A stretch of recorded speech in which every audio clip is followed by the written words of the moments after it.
Skopje, capital of Macedonia and located in the valley of the Vardar River, with a dramatic history that spans many thousands of years. It forms the junction of two trading routes in southeast Europe that unites both Western and Eastern civilization. A stone bridge separates the Muslim section from the Christian Orthodox section. This city of religion and trade is surrounded by much natural beauty.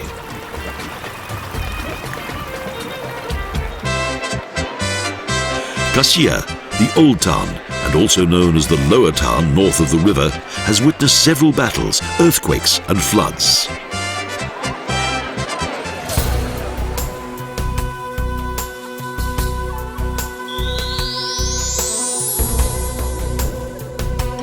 The legacy of Ottoman times is all around. One of the city's best preserved mosques is the Gazi-Isisa-Bey Djamia. In the 17th century, it's believed there were up to 120 mosques in Skopje. This mosque with a double dome once served as a monastery for an order of dervishes, and also contained one of the city's first libraries.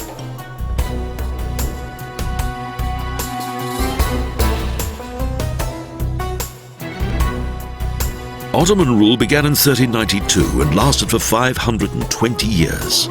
The city became known as Skopje. The Ottomans introduced the Islam religion and erected mosques, enclosed bazaars and clock towers.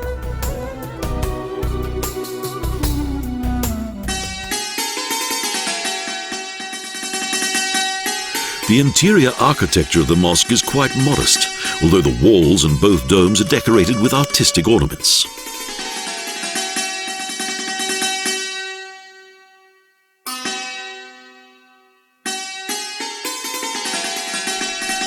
In an Islamic house of God, the faithful gather 5 times a day for prayer, and on Friday there's a divine service that includes a sermon. Several shining glass chandeliers hang down from the ceiling, and walls and carpets decorate the large prayer hall in which the Hodja reads from the Quran.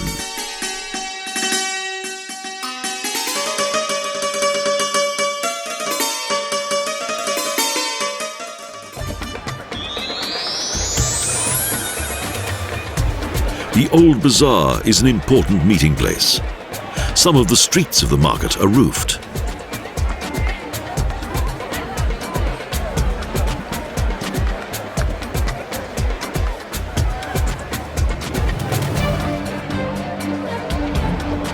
Today, goods are traded here, but in former times, some of them were also made here too.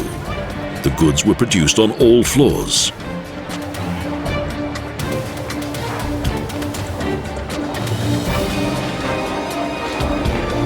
But one thing remains the same. The tiny shops are laid out according to the goods they sell.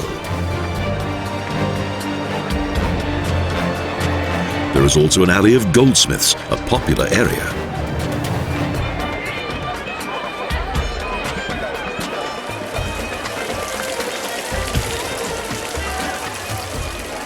Fresh fruit and vegetables are much in demand, and the merchants proudly present their goods according to Ottoman tradition, a feast for the eye.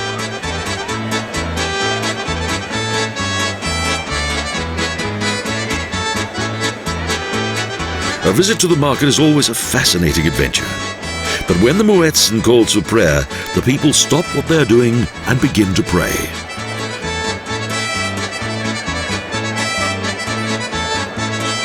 The male faithful line up side by side and kneel down to praise God and the Prophet.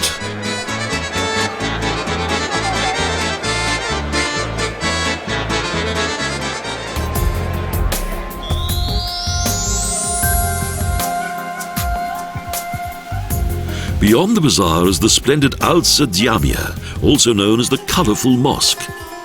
It's surrounded by a stone wall and a cemetery.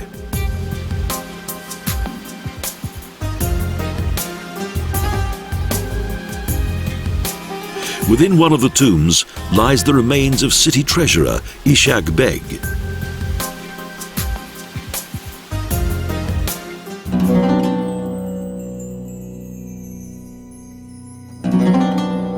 The interior contains little decoration, as in 1689 almost everything was destroyed by fire. The colourful tiles on the external facade were badly damaged.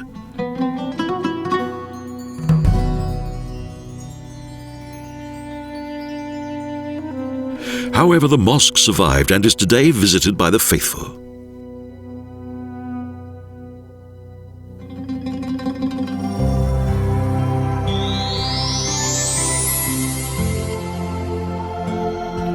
Caravanserais, baths and mosques were very important in Ottoman times and were always to be found together.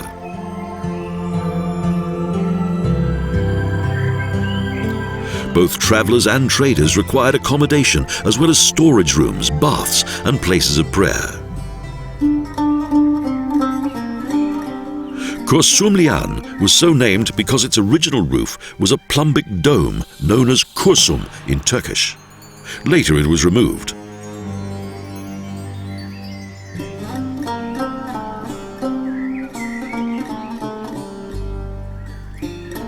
Of the city's three caravanserais, Kurumslian is the most impressive. Arcades on two levels frame an inner courtyard and fountain.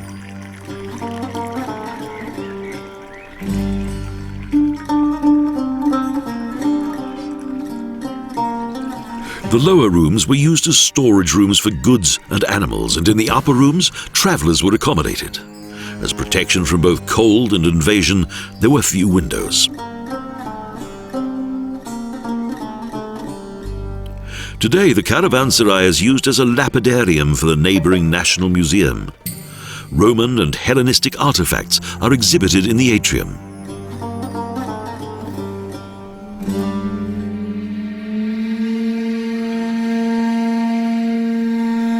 The city's early history is also apparent.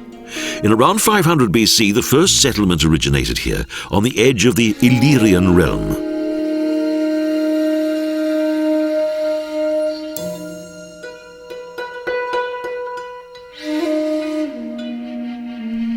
As the Roman Empire expanded eastwards, the settlement was named Skopje, and following the division of the realm, it became part of Byzantine territory.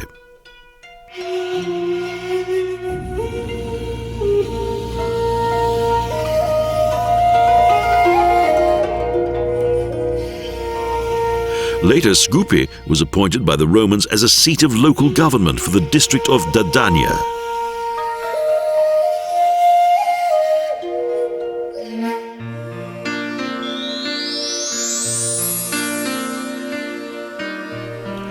Between the mosques is the last surviving monastery in the centre of Skopje, Sveti Spas, with a fine church and a wooden bell tower.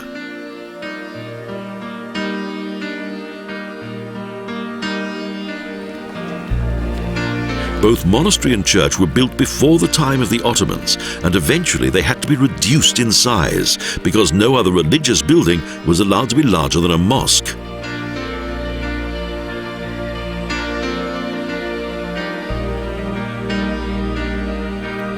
In the monastery's courtyard, a stone sarcophagus contains the remains of revolution leader Goce Delchev.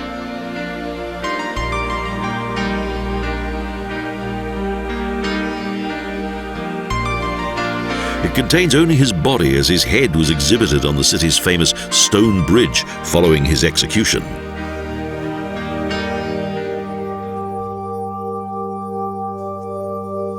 In the 18th and 19th centuries, the church was refurbished. Three of the country's most famous woodcarvers worked for 6 years on its splendid interior.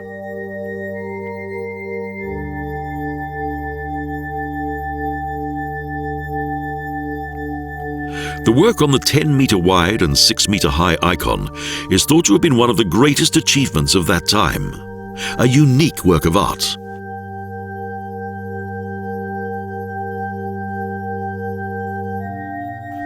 Artistically carved out of the wood of a walnut tree in 2 rows adorned with gold, it features scenes of both the New and Old Testaments.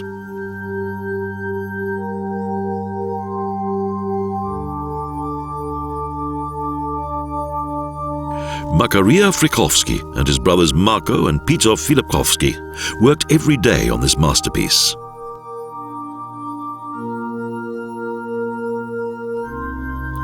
Typical of that time is that in addition to biblical scenes, it also features scenes of everyday life.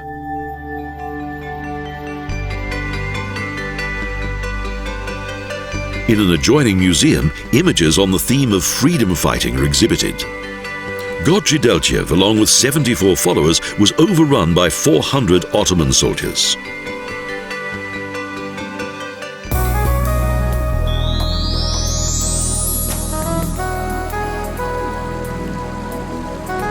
A popular destination for the people of Skopje is the Matka Valley, a deep canyon that contains the Treska River that was dammed to become a lake.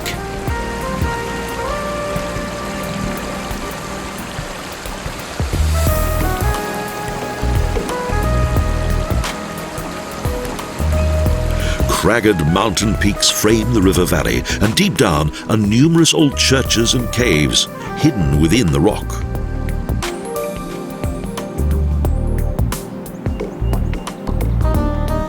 This sheltered natural habitat is good for bathing, climbing, hiking, fishing and boat trips.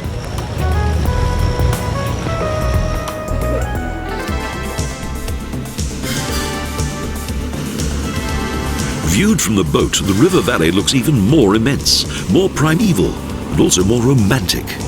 A natural paradise close to the city.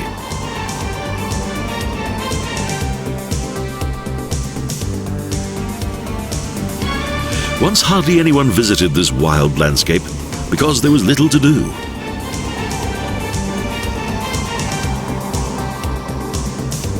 Today, visitors love to penetrate deep into the canyon by boat, to as far as a landing stage.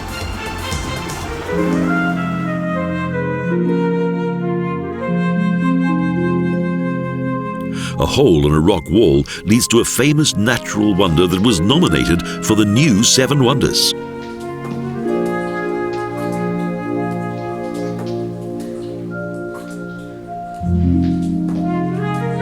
The cave system of Vrelo. It contains two caves, one above the water level and one below, plus a small lake.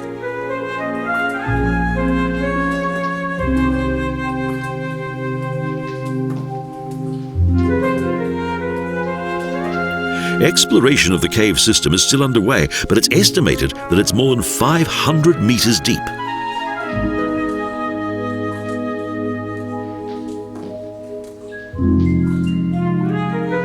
There are stalagmites up to a height of 3 meters here in what is possibly Europe's deepest underwater cave.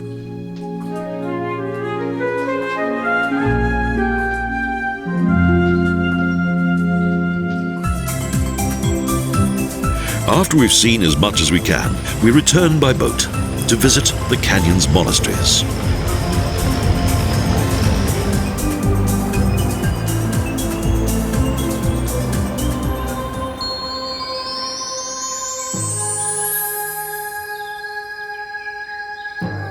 Near the village of Glumovo is the Bogorodica Monastery, founded during the 14th century and active again today, with several monks.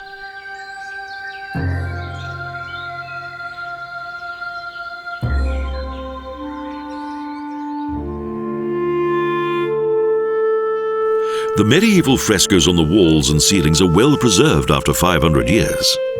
This is due to the special painting method of that time.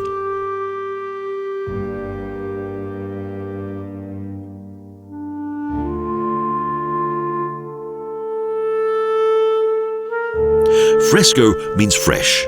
The colors were slowly applied to the wet plaster.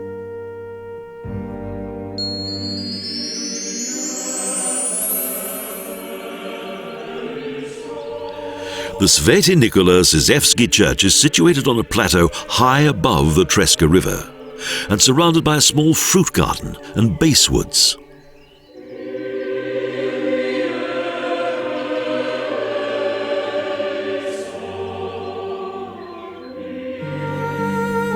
This old church was once part of a monastery of the same name.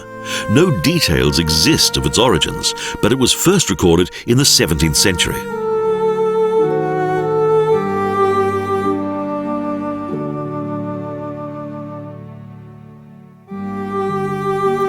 During the 18th century, both church and monastery were destroyed. and in the 19th century only the church was rebuilt.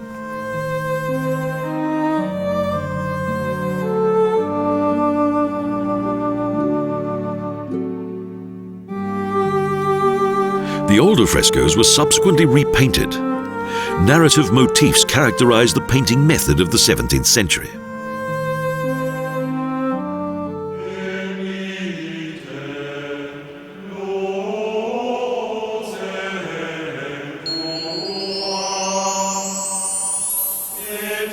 The small rock plateau of Sveti Andreja near Matka was originally situated about 20 meters above the river.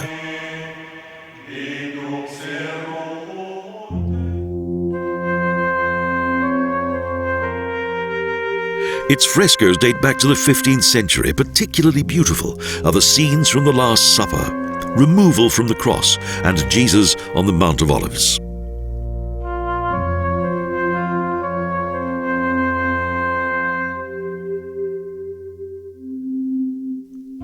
The church was built in around 1400 AD by Andrea, brother of legendary King Marco, and 150 years later it was extended.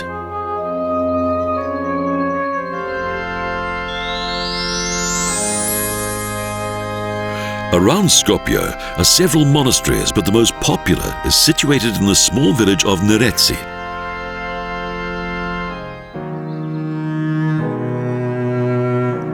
The Sveti Pantaleimon Monastery is famous for its frescoes that date back to the 12th century and adorn the church. They're in the style of late Italian Renaissance.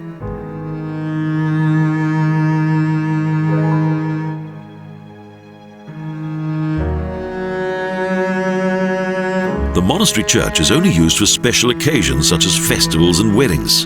The monastery buildings have been transformed into an hotel.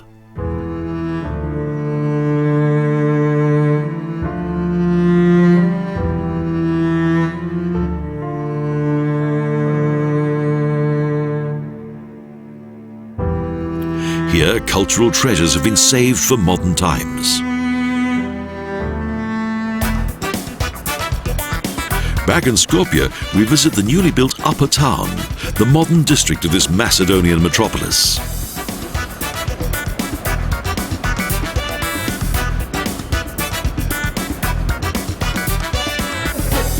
Most of the government offices, shopping centres and modern hotels are to be found in the southern part of the city. The train station clock is a reminder of the devastating earthquake that last occurred in the city.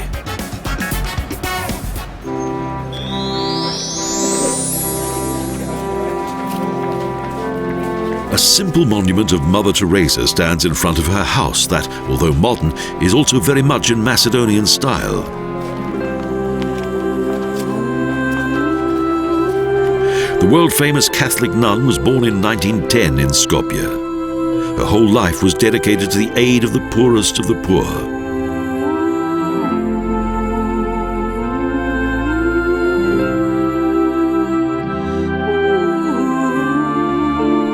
She grew up in a wealthy Albanian family.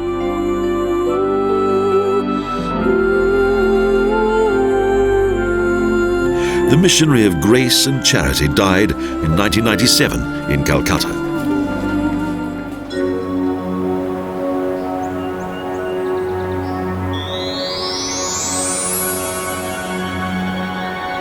The historic stone bridge of Kameni Most spans the river Vardar and unites two city districts and also the Muslim world with that of the Christian Orthodox.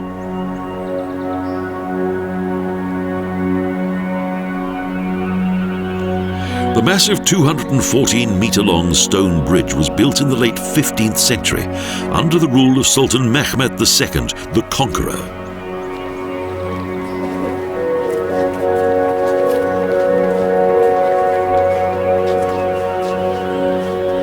In Ottoman times, the bridge was a place of execution where rebels were executed in public.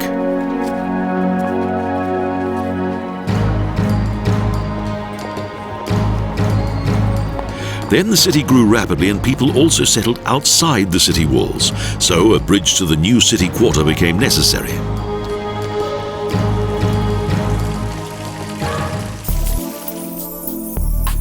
Next to the stone bridge lies the pride of Skopje, The Stone Bridge Hotel, featuring unique architecture and abundant luxury.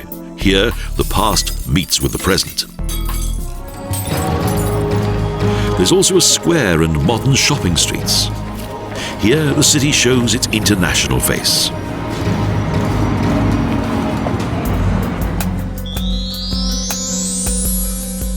Next, we return to the Muslim Old Town, to the largest hammam in the Balkans.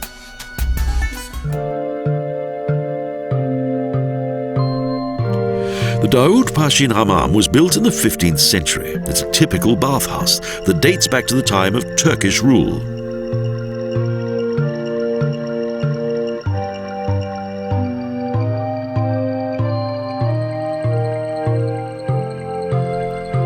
This splendid masterpiece of Ottoman architecture was built at the command of Vizier Davut Pasha for his large harem.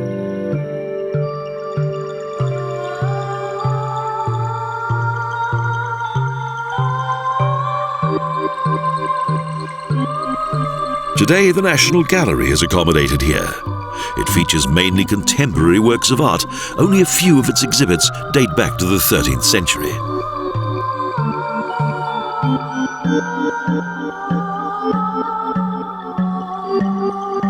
Beneath 13 cupolas, this extraordinary building has survived right up to the present day.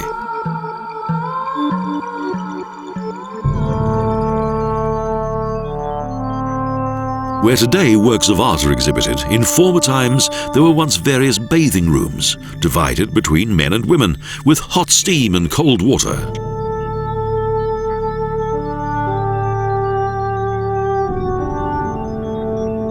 Both large domed rooms were used as changing rooms, and each contained a central fountain.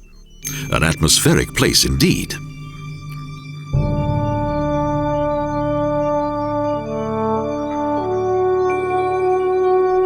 The Turkish steam bath unites the traditional steam bath with the ritual of washing.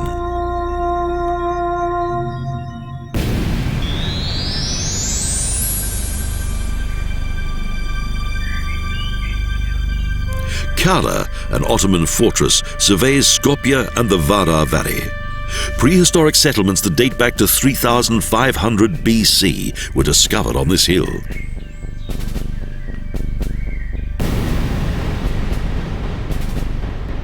The Illyrians built the first fortress here, and next it was used by the Dardanians, and finally by Tsar Samuil, who reigned the country from here.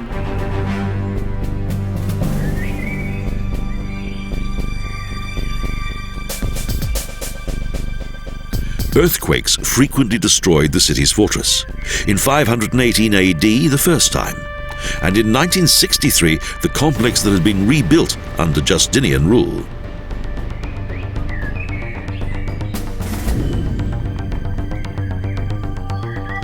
But with international aid, the city was eventually reconstructed.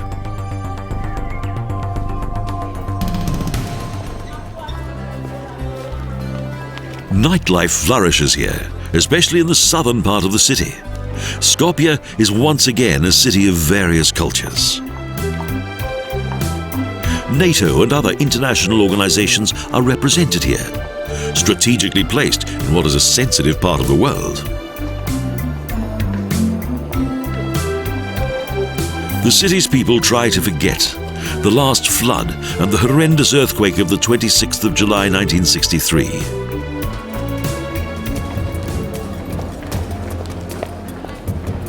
They take pride in the many monuments that feature the famous people who have conquered, defended, and rebuilt the city.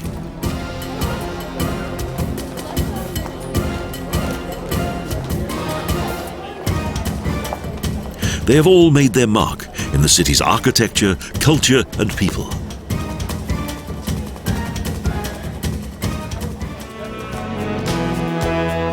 The city has survived, and its people have retained their courage. Skopje has become a symbol of fraternity and solidarity, a prospering city at the southeastern end of the world.